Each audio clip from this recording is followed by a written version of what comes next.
Y al interior de Israel, la pregunta que hay que hacerse, bueno, ¿hacia dónde van?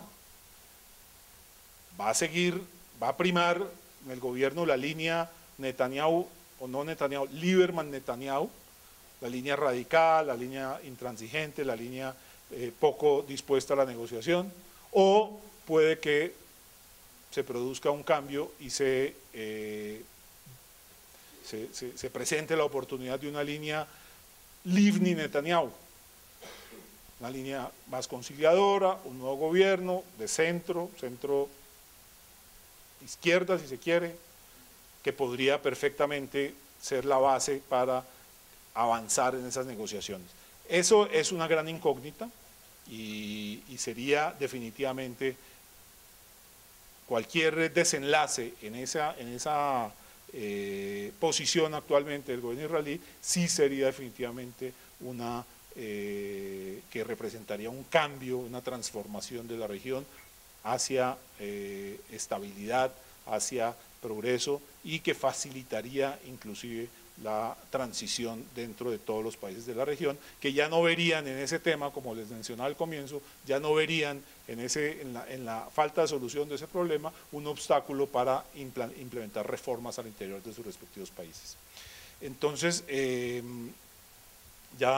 para terminar, les reitero el planteamiento con el que empecé, de que todo esto simplemente lo que nos está demostrando, por lo menos desde mi perspectiva, es que no hay en este momento una gran transformación en el Medio Oriente, sino que todavía es necesario que se den otro tipo de desarrollos y otro tipo de eventos en la región para que en realidad la región pueda decirse que está transformándose y que está progresando hacia un futuro mucho más estable.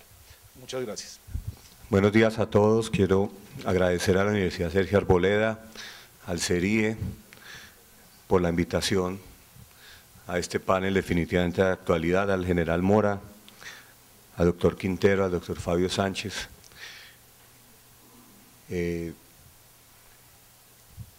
Hoy, en el New York Times, uno de los miembros de la realeza saudí, y ojo que cuando hablamos de la realeza saudí no estamos hablando de una familia de 4 personas, estamos hablando de unos 7.000 príncipes que vienen descendientes de Ibn Saud, el fundador de la República de Arabia Saudita, que entre otras demuestra un poquito lo que son los países del Golfo. Arabia Saudita es el nombre de una familia, no es el nombre de alguna epopeya, sino de la familia Ibn Saud, que creó un país con su propio nombre. El príncipe Ibn Talal Abdulaziz Al Saud, hoy en el New York Times, no sé por qué hoy, escribe diciendo que el Medio Oriente y que Arabia Saudita tienen que cambiar, que él habla de Arabia Saudita como un país donde tiene que mejorarse los estándares educativos, donde la mujer tiene que ser empoderada. Estamos hablando de un país donde la mujer no puede manejar. Todos los que hemos visto fotos de Arabia Saudita, de sus dignatarios, jamás hemos visto una mujer en las fotos. Cuando se ve una mujer es cuando muestran de pronto una calle en Riad y hay una mujer con el velo negro caminando detrás de su marido. El príncipe Ibn Saud hoy en día se dio cuenta que hay mujeres en Arabia Saudita, se dio cuenta que no hay educación, se dio cuenta que se está discriminando a las minorías y se dio cuenta que no hay derechos civiles. Hoy, quizás cuando ve la calle árabe estallando, uno de los gobernantes de los países, el país quizás más importante en este momento en Oriente Medio es Arabia Saudita. Pero relacionado a lo que se decía antes acá de los planes de la Liga Árabe 2004, que el mundo árabe tenía que cambiar, son pocos los episodios en la historia donde los déspotas o las personas que tienen el poder lo ceden voluntariamente por razones filosóficas. Es que hay que tener más derechos, es que debemos darle más poder a la gente. Hasta ahora eso muchas veces no ha pasado.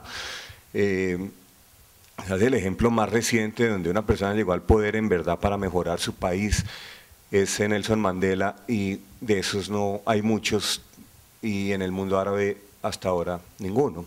Por lo tanto, esos cambios que se sabe que tienen que, o se sabía ya que tenían que pasar en el mundo árabe, no han pasado, porque no iban a pasar por obra y gracia de gobernantes que, enquistados en el poder desde hace 30, 40 años, enriqueciendo a sus familias, pues no iban de un momento a otro a hacer lo que dice el príncipe Ibn Talal, de que no, ahora sí tenemos que empezar a empoderar a la gente. Estamos hablando de sociedades completamente estancadas, sociedades que han estado al margen de la historia. La historia desde hace 50 años ha evolucionado y el mundo árabe se quedó estancado en retórica que nunca fue más allá de la retórica.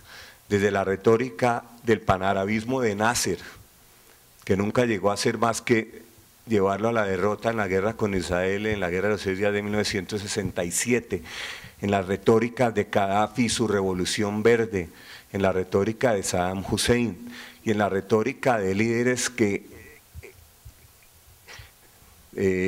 digamos que azuzando causas externas, mantuvieron a sus sociedades al margen de lo que estaba ocurriendo en el resto del planeta. Por lo tanto, pretender que estos señores cambiaran el régimen no pasó, no va a pasar, y tuvo que explotar la calle para iniciar unos cambios. Ahora, el Medio Oriente, y es una de las cosas del curso que dictamos en la universidad con el doctor Rosenthal desde hace 15 años, es que cada semestre el curso se iba actualizando un poco.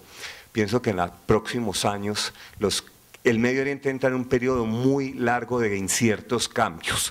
Eso de que mañana va a haber democracia, elecciones partidistas, presidentes elegidos, parlamentos representativos, eso no va a ser de un día para otro, ni siquiera sabemos si va a ser. No podemos lanzar pronósticos de ninguna especie de lo que va a suceder en el mundo árabe. Y con relación a qué va a ocurrir ahora, lo que sí va a ocurrir es cada país árabe con el régimen que tiene o el que va a tener mañana, va a tener que dedicarse a su agenda interna por muchos años para hacer lo que se llama en inglés catch up, para llegar a los países al siglo XXI, para llevar a una sociedad que ha estado marginada hacia lo que está ocurriendo.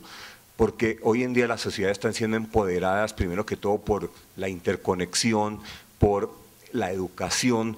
Yo no le doy tanta importancia al Facebook como están diciendo. La revolución en Egipto no fue una revolución en Facebook, en un país donde el 70% de la gente no tiene computadores. Fue otro tema. Pero sí son sociedades que poco a poco se están empoderando y ese empoderamiento va a llevar a conflictos entre distintos grupos, distintas etnias, que van a ir construyendo lo que van a ser las nuevas sociedades en Oriente Medio. Y Oriente Medio incluyo el Magreb. Yo sí, acá hablo del Medio Oriente extendido, que comienza en Marruecos y termina en Pakistán quizás, donde las sociedades están comenzando un proceso de cambio que va a ser largo, que va a ser penoso, que no va a ser fácil y que no sabemos cuál va a ser su desenlace. Cada país es diferente y cada país tendrá que lidiar con sus propios problemas.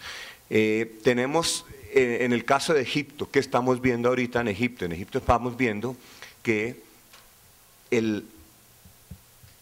la democracia que se instalaría en Egipto depende de qué tanto poder el ejército va a entregar. En este momento el poder en Egipto es el ejército. El ejército está negociando. Lo que unía a todos los protestantes en Tahrir era tumbar a Mubarak. Ya lo tumbaron. ¿Y ahora qué los une? No los une mucho. Los une algunos elementos filosóficos, democracia, partidos, elecciones, pero son muchos más los temas que los van a dividir una vez tengan que llevar a esa negociación entre distintos grupos que surgen una vez cae Mubarak y el ejército, que es el que tiene el poder.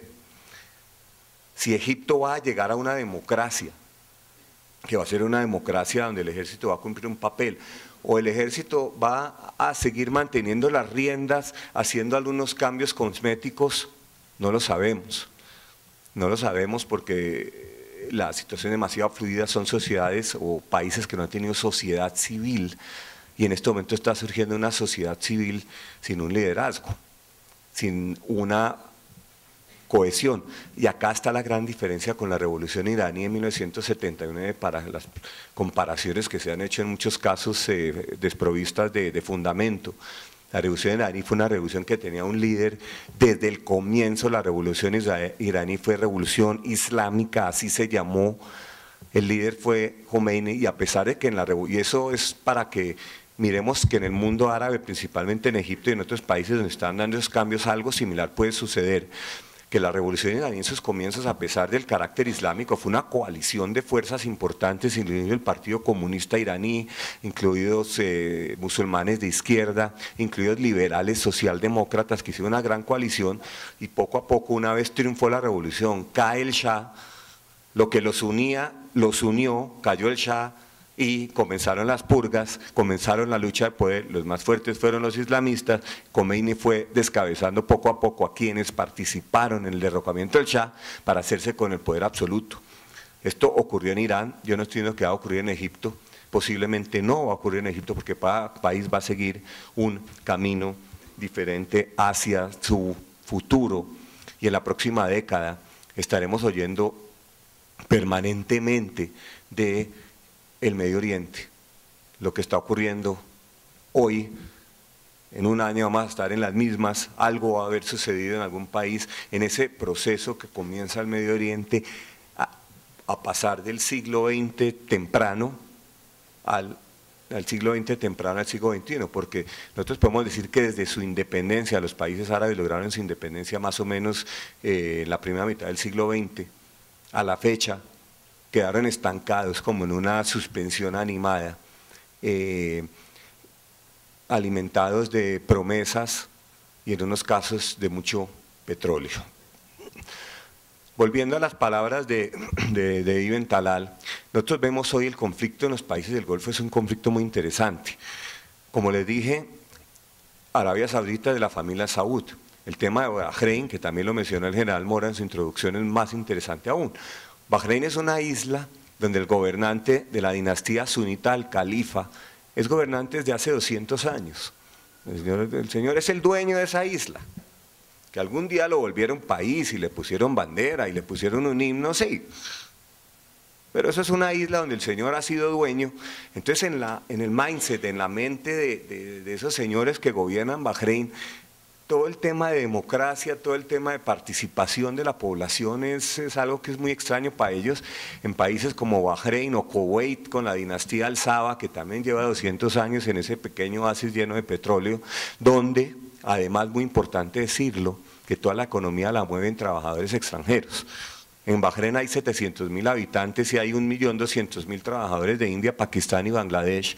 En Kuwait hay un número mínimo de personas que tienen la ciudadanía kuwaití, y lo que en una época hacían los palestinos, hoy en día lo hacen también del subcontinente indio, trabajadores que llegan ahí a mover todo el aparato productivo y el aparato petrolero del país. Y hace poco incluso vimos en Kuwait las manifestaciones que hubo fue de trabajadores extranjeros, que son fuertemente discriminados, no tienen ningún derecho, sus mujeres son abusadas, y cuando los necesitan más los montan en un avión y los mandan de regreso a su país, como en la crisis económica del 2009. En Arabia Saudita los aeropuertos estaban llenos de gente haciendo cola para montarse en los aviones a la India. Por lo tanto, son países muy sui generis donde no hay una estructura, o sea, son países que surgieron sin naciones, son países que surgieron con gobernantes, con dueños.